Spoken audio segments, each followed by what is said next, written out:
승계를 안 하는 경우가 조금 더 많은데, 이럴 때는 상속세 신고기한 내에 폐업을 하시는 것도 고려를 해보셔야 됩니다.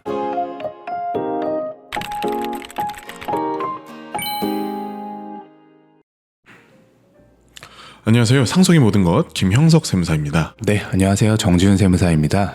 네, 고인께서 돌아가시게 되면 사실 물려주실 수 있는 건 참 다양하게 있는데요. 아파트를 물려주실 수도 있고, 예금을 물려주실 수도 있고, 또 사업을 물려주실 수도 있잖아요. 사실 아파트나 예금 같은 경우에는 명확하게 금액이 정해져 있습니다. 아파트는 시세, 예금 같은 경우에는 잔고, 이렇게 명확한 근거가 있는데, 사실 사업 같은 경우에는 도대체 이게 가치가 얼마인지, 신고는 어떻게 하는 건지 이런 것들이 참 궁금해하실 수 있을 것 같아요. 네, 사실 삼성전자나 하이닉스처럼 상장이 되어 있는 주식들은 그 가격대로 평가를 하면 되는데, 상속인께서 갖고 계신 주식은 비상장 주식이 많잖아요. 그래서 이 비상장 주식은 어떻게 평가하는지 방법도 잘 모르시는 분들이 많고, 이걸 어떻게 평가하느냐에 따라서 상속세도 확연히 바뀔 수가 있잖아요. 그래서 이 부분에 대해서 오늘 확실하게 좀 짚어드리려고 합니다.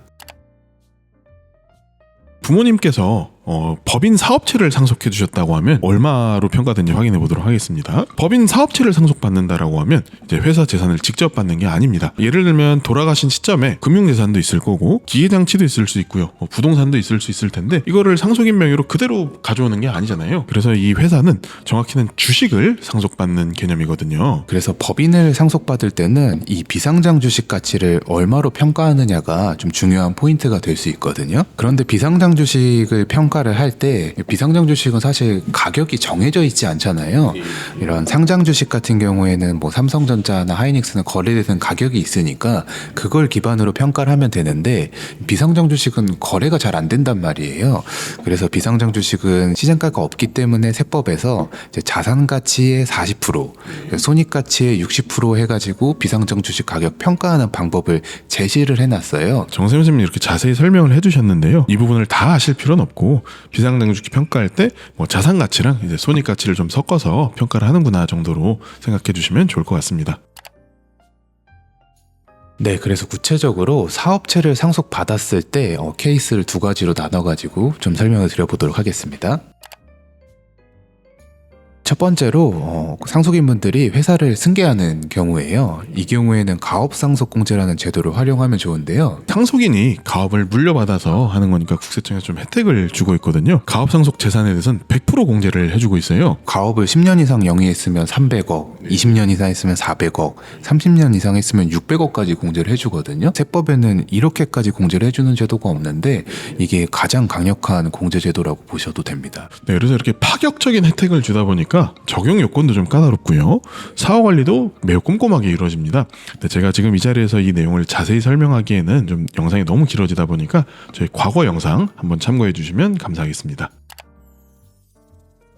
요즘에는 가업이라고 해서 무조건 승계하는 경우보다도 이제 승계를 안 하는 경우가 조금 더 많은데, 이럴 때는 상속세 신고기한 내에 폐업을 하시는 것도 고려를 해보셔야 됩니다. 폐업을 하시게 되면 이제 폐업하신 당시 순 자산 가치만 평가가 됩니다. 아까 제가 말씀드린 게 주식을 평가할 때 자산 가치랑 손익 가치에 대해서 안분이 된다고 말씀을 드렸는데, 폐업을 했으니까 남아있는 자산만 갖고 주식을 평가한다는 거죠. 그런데 여기서 주의사항은, 만약에 고인께서 운영하시던 법인이 적자 기업이었다거나 수익이 좀 낮았던 기업 같은 경우에는 이렇게 순자산 가치로만 평가하면 오히려 상속세가 늘어나는 경우도 있거든요. 그래서 이런 것들은 사전에 좀 세무사를 통해서 시뮬레이션을 먼저 해보고, 수익성이 좀 높은 법인이다라고 하면 신고 기한 내에 폐업을 해버리시고, 수익성이 좀 낮은 기업이다라고 하시면은 신고 기간 이후에 폐업을 하시면 좋을 것 같습니다.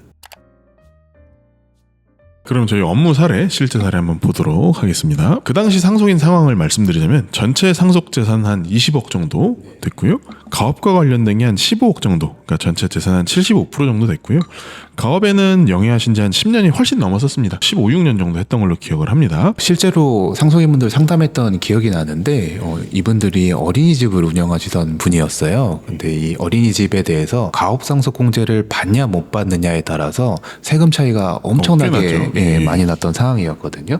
그래서 상속인분들이 꼭 가업상속공제를 받고 싶다라고 하셔가지고 저희를 찾아왔는데, 다행히 저희가 요건을 하나씩 검토를 해보니까 가업상속 공제 요건 충분히 가능하시더라고요. 그래서 조금 리스크 있는 부분만 좀 체크를 해가지고 그래서 실제로 여기 신고서 보시면 13억 7천으로 저희가 신고를 했거든요. 가업상속공제 대상 자산은 15억인데 조금 리스크 있는 자산 좀 빼서 13억 7천 정도로 가업상속공제 실제로 신고했던 신고서입니다. 네, 그래서 이렇게 가업상속공제를 신청을 하면 세무조사는 뭐 거의 나옵니다. 거의 나온다고 보고 있고요. 그래서 나왔을 때 세 가지에 대해 좀 중점적으로 물어봤었습니다. 그 당시에 이제 실제로 가업을 영위하고 있는지, 그리고 가업 승계는 좀 적법하게 이루어졌는지, 그리고 세 번째는 공제받은 재산이 실제 사업용이 맞는지, 이 세 가지를 중점적으로 좀 물어봤었습니다. 그래서 이 세 가지 쟁점에 대해서 이제 세무서에 뭐 여러 차례 가서 의견 진술도 하고 의견서도 제출하고 해서 전부 인정을 받았습니다. 그래서 뭐 실제 가업 영위하는 것도 맞고 가업 승계에도 뭐 불법적인 부분은 없었다, 모두 적법했다라는 거였고요. 아무래도 공제액이 13억이나 되다 보니까 세무서에서도 꼼꼼하게 확인할 수밖에 없었어요. 중간 과정이 이제 꽤 힘들긴 했었습니다. 네, 실제로 공무원분들이 어린이집으로 실사도 나오시기도 했고 그 과정에서 상속인분들이랑 저희랑